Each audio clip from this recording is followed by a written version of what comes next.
Not only did Barnes & Noble make the 2012 Nook lighter and give it an anti-glare screen protector, they added a killer feature for nighttime reading, an integrated light. I'm Bill Detweiler, and on this episode of Cracking Open, I'm going to show you what's inside the new Nook Simple Touch and reveal the secret behind its Glowlight. If it weren't for the gray edge along its bezel, the Nook Simple Touch with Glowlight would look identical to the standard Nook Simple Touch, which I cracked open last year. But hold the Nook button down for a few seconds and the difference comes shining through. So how does the light work?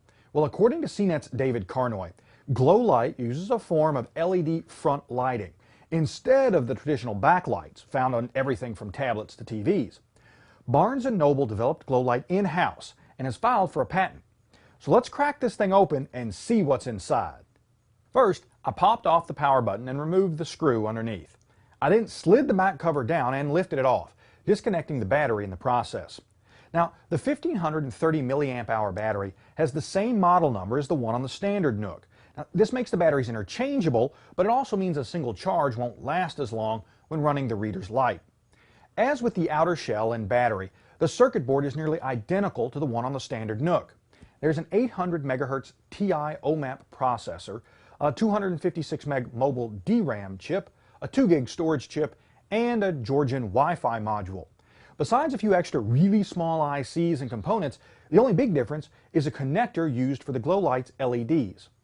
On the underside of the board are the emitters and receivers for the touchscreen system. With the main board pretty much covered, we can turn our attention to the display assembly and finally investigate the Glowlight system.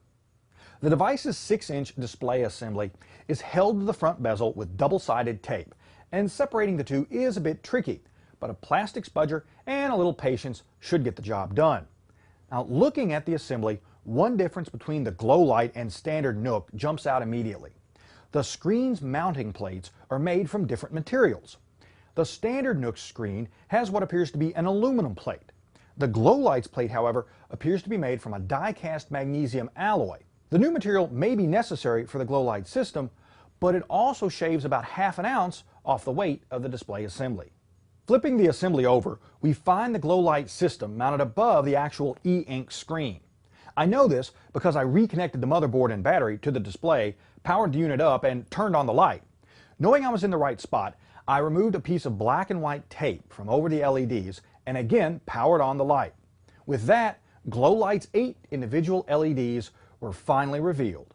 I really enjoyed dissecting the Nook Simple Touch with Glowlight. It was a cinch to take apart, has a beautifully simple internal design, and I discovered how Barnes & Noble made it weigh less and light up. Now, to see more teardown photos, check out my full Cracking Open gallery at techrepublic.com/crackingopen. For CNET and Tech Republic, I'm Bill Detweiler.